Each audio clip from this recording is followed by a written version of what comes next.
Good morning and welcome to Bahai's Today. I'm Nadia Etemad, your host for the show on Mainline Network, brought to you by the Bahai community of Radnor. This program will focus on initiating a conversation on social change and community building.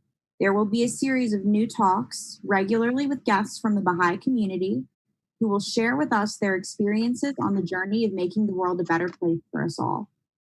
Today, we will have with us Naisaan Nadimi, who is a junior student at the University of North Carolina majoring in business administration. He has also been a mentor of junior youth empowerment programs for the past 8 years and active in community building. He will talk to us about the value of community service, particularly in junior youth. Welcome, Naisaan. Thanks for having me, Nadia. It is my pleasure. Now, you and I talked a little bit about how you had some gap years and how they served you. So can you tell me about those gap years and how they helped build your view of community building? Yeah, no problem. So I took 2 gap years, one before university and then one like in the middle of university. So the one I took before university, I was in a different country. I was in Haifa, Israel, and I was serving at the Bahai World Center. The Bahai World Center is the administrative and holy center for Baha'is. So in the Baha'i faith, at some point in our lives, we're asked to dedicate a year of our lives to serving not only the community, but serving each other, serving like volunteering and that kind of thing. So for my first gap year, I was in Haifa volunteering at the Shrine of the Bab, which is the second holiest place for Baha'is. And then when I was there, I would basically be like a tour guide for the many tourists that come visit.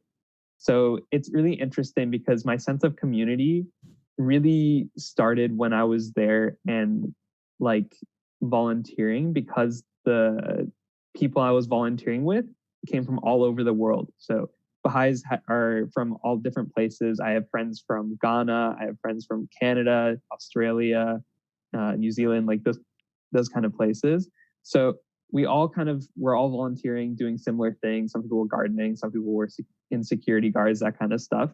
So we all kind of created our own little community. And we were all kind of just helping out with the various things that needed to get done.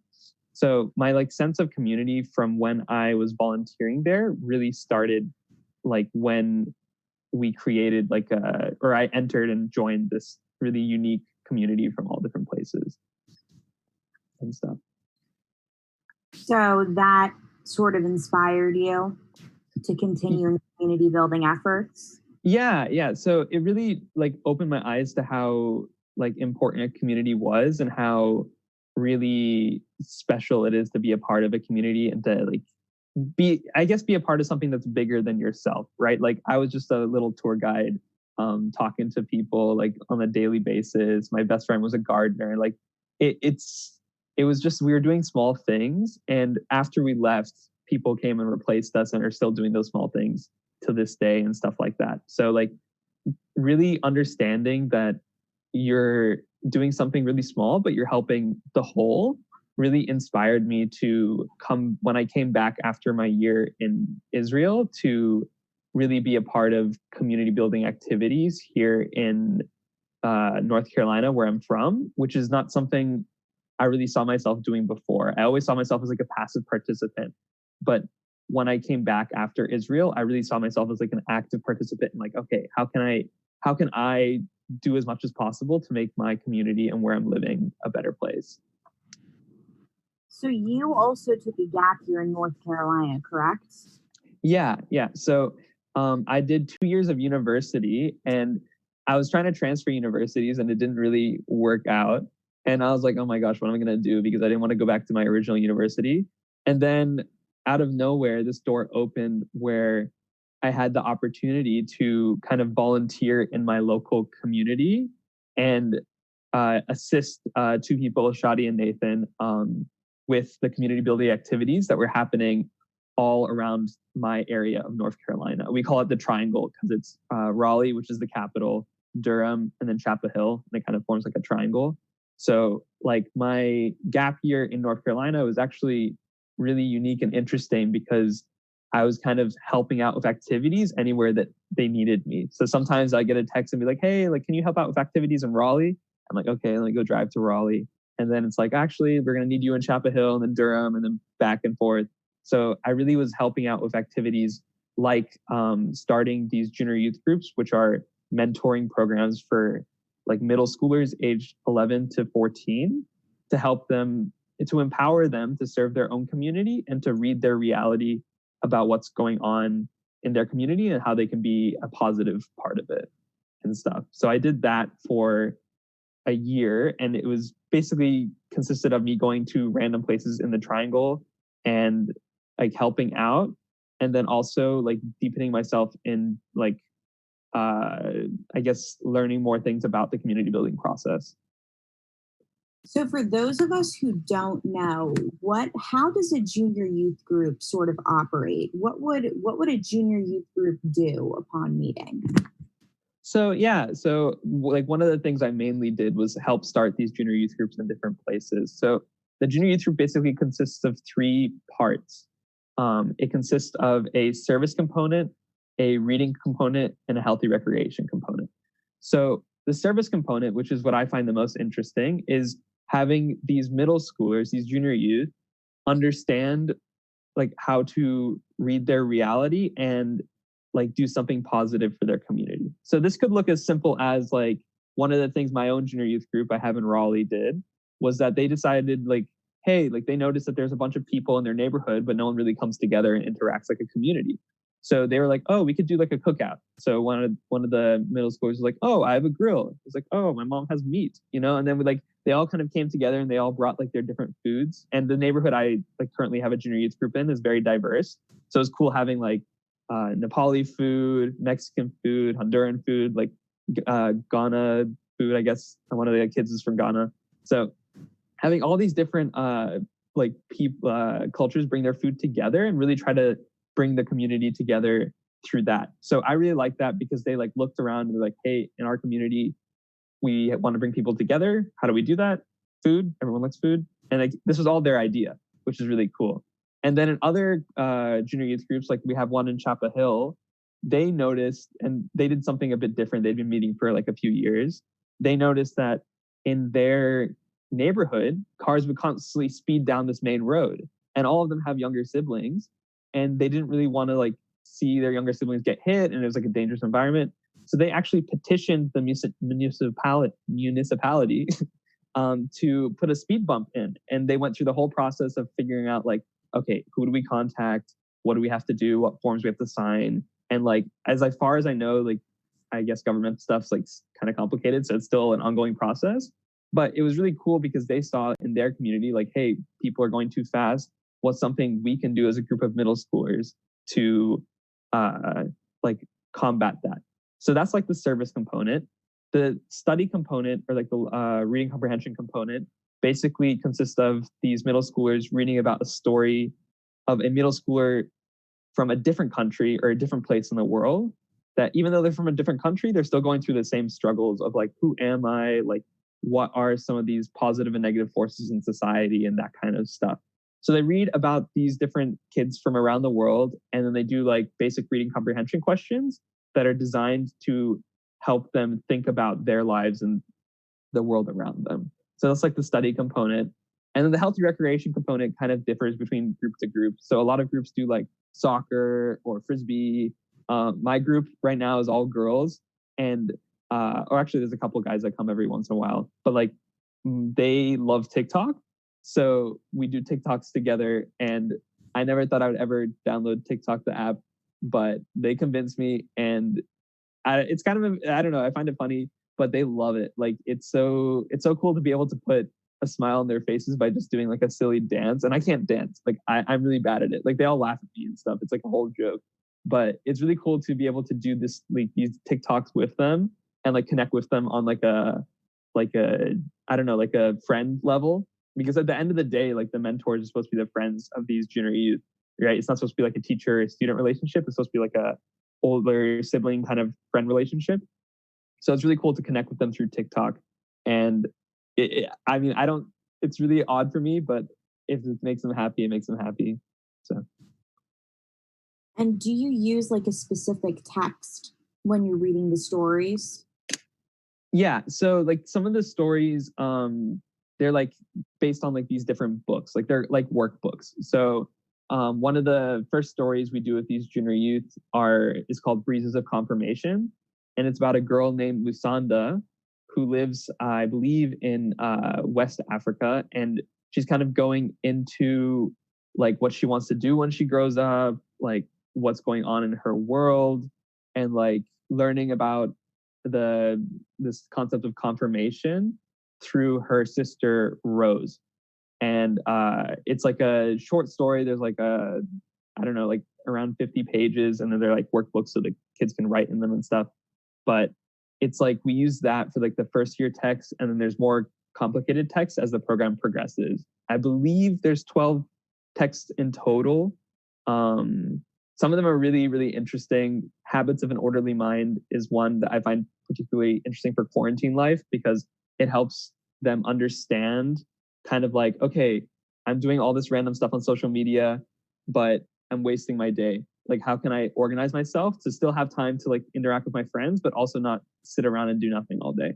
So that's like a really cool one that I'm into at the moment. That is wonderful. Now, from what you were able to see, were there significant developments in those communities impacted by junior youth groups? Are there goals for these junior youth groups and their communities? Yeah, so I guess regarding goals, the goal is to help the community in and like bring the community together in whatever way possible. So it really depends on what the junior youth themselves want to do and like how they see themselves as like protagonists in the like story of like their community, right? So it's not like we set a goal. We not like it's not like we set a goal with them. It's kind of like we have this general broad idea, and then together with them we work together to like achieve the goals that they set out for themselves.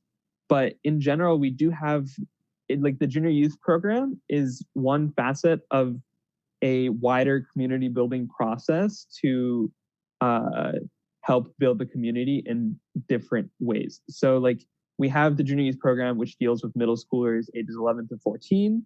And then we have another program that's called like the Children's Classes Program. And basically that's with kids like ages like I think 5 to 10. I'm not that familiar with it. We actually just started one in our neighborhood and then COVID happened. So we had to put it on pause. But those programs are designed, the Children's Class Program is designed to help these kids develop like virtuous qualities and stuff like that through reading of different stories. And it's a different vibe than the junior youth group because it's not really like a service component, but it's still really nice. And a lot of the kids really enjoy it and stuff like that. So we do have goals for those programs and to help expand them because ideally our neighborhood is like, we could kind of look at a neighborhood like a village, and we want to saturate the village by having everyone who wants to be participating in the program have an opportunity to do so. So a lot of times we'll like in my junior youth group, a lot of the kids are friends with each other. It's like from before. So it's cool because like they all kind of have like this base level of like friendship. But there's some kids that in the neighborhood that go to the school or might be on the same bus, but don't really have friends in the neighborhood, right? And from our perspective, we don't really know they exist. So it's always a constant, like, I guess a goal to involve as many kids as possible. So we'll always ask them like, hey, are there like kids on your bus that you see or like might want to join? And they're like, oh yeah, there's this one kid. He lives over there. I don't know him that well. And I'll be like, oh, like, do you want to like knock his door and talk to his parents about the program and see if he wants to join and stuff? And they're always like, no. And then it takes a little convincing. And then eventually we knock the door and stuff. And if they want to join, they can join. And if they're like, this is not for me, that's fine too. So those are like the goals to involve the whole neighborhood. And even the parents, we have goals to like have them connect with each other and really strengthen their bonds of friendship.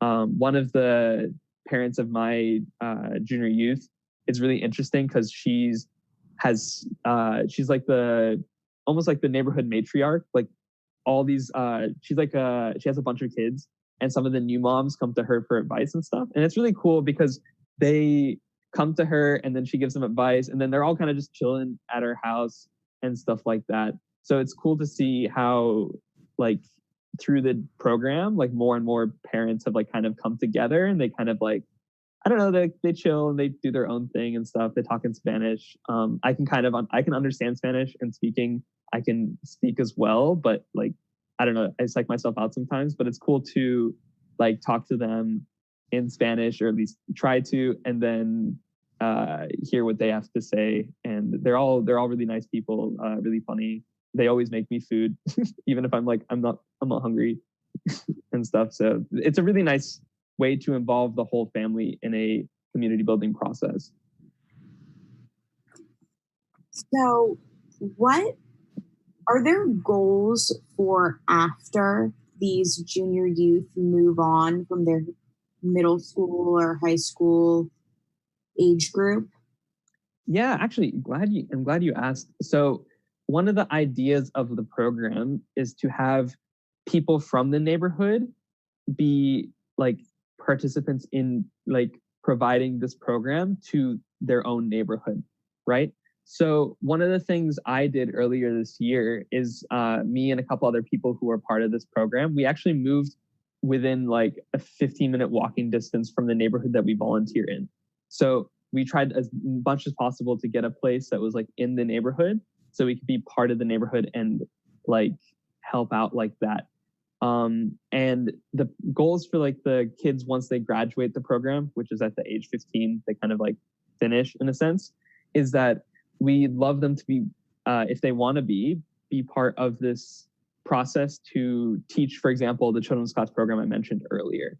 And that's like a goal of ours where it's like having people from the neighborhood help with the same program, because when you're from the same neighborhood, they like know all these kids, they know the older siblings and that kind of stuff. So to teach the program, the kids are much more engaged when they know the person teaching it, like on a personal basis. So the goal of the program after the junior youth program, like they graduate, is to go be a part of building the children's class program up as well. And then also in general, like for the kids who are graduating after high school and are a bit like older youth, the idea is for them to become animators and to do what I'm doing, but for more kids. So kind of like branching the program off and like having as many of these kids who were in the program like become animators. Like when I was in middle school, I was part of this program and I loved it so much. Like as soon as I could, I became an animator. And then fast forward 8 years and here I am talking to you. Like it's really nice and interesting because I love telling my junior youth and like, like I was you. Like I was in middle school, some dude came up to me and was like, hey, join this program. And I didn't know what was going on. And then I did it and stuff. Like, it's really cool to be able to be like, I did this book. I remember doing this. My junior youth group, we did this. What do you guys want to do? Like, it's cool that I graduated the program and have that experience because I can kind of like share it with them and also like encourage them to become animators. Like, I used to live in Wilmington, which is on the coast. And one of the kids I was with, I told him this and he's like, wait, you were an animator? Like you when you were junior youth, you became an animator like right after? And I was like, yeah. And he's like, how do I do that? And it's like really cool to see that they're trying to be like active, like trying to be role models in their own community and to help out with the program in whatever way possible. It's really cool for them to be able to have that opportunity, I think. So if I was a middle schooler, how would you pitch this junior youth group to get them interested to give it a shot? This is a tough one because I'm actually not that good at it. Like usually when we go door to door, we go in pairs, and I always go with someone a little more experienced than me, and I'm like, how about you take the first couple of houses? And then I just sit back and like listen, and then I don't know, and then I try it sometimes, and sometimes it goes well, sometimes I don't know. I feel like I'm not really like, it's kind of hard to talk to someone younger than you and like try to tell them about the program, but there's so many different facets to the program. It's hard to decide what starts. But usually what I go for, I'm like, hey, like we have this group of friends that meets weekly. And we learn about helping to like serve our community and like volunteer, but then using language like serve is like kind of foreign to middle schoolers. So I try to like break it down for something they can understand in the sense of like, hey, like, do you see any problems with your neighborhood? Like, what are not like problems, but like things that could go better? And then sometimes they're like, yeah, like I see like the neighborhood's a bit dirty and stuff like that. So then I bring about the point of service and be like, yo, like we're starting this group that's like encouraging people to help their neighborhood. So one of the things we could do as like a service project is we could just go pick up trash. Like it's pretty easy. You just get a trash bags and gloves and you just pick up trash. And that itself can make the neighborhood better. And then I mentioned also how it's a good opportunity to make friends. Parents love that part as well because like one of my junior youth, she just moved to our neighborhood and her mom was literally telling me like the day I met her, she's like, literally yesterday I was thinking, how do I get my daughter involved in a program that like has like a friendship building program, right? And it was like just so coincidence that she was thinking about that yesterday. And then the next day we ended up knocking her door and talking to her and stuff. So I mentioned the friendship aspect. I mentioned like the service aspect. And then also like a lot of the times how we meet them is like I'll meet a few doing like door to door and we'll go play soccer. And then soccer kind of attracts like a little crowd of people. And then I'm like, at the end of the game, I'll be like, hey, like we have this program. One of the components is healthy recreation. Like, do you want to join? And I tell them, of course, more about the program as well. We go talk to the parents and stuff like that. But a lot of them find it through their friends.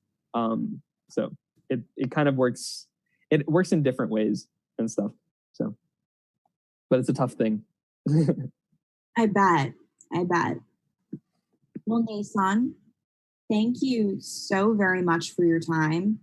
Um, is there any further information you would like to give to our viewers? Anywhere that they can receive more information about junior youth groups if they wanted to?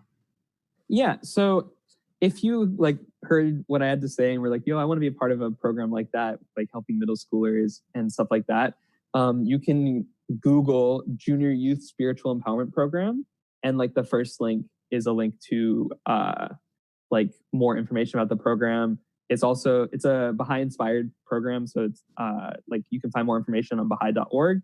But what's interesting is like I'm from North Carolina and you guys are from Pennsylvania for like this radio station. So I actually have a friend from Philly. So I'm not sure how close that is. I'm not good with geography, but she's like involved in the same process I'm doing just in your state.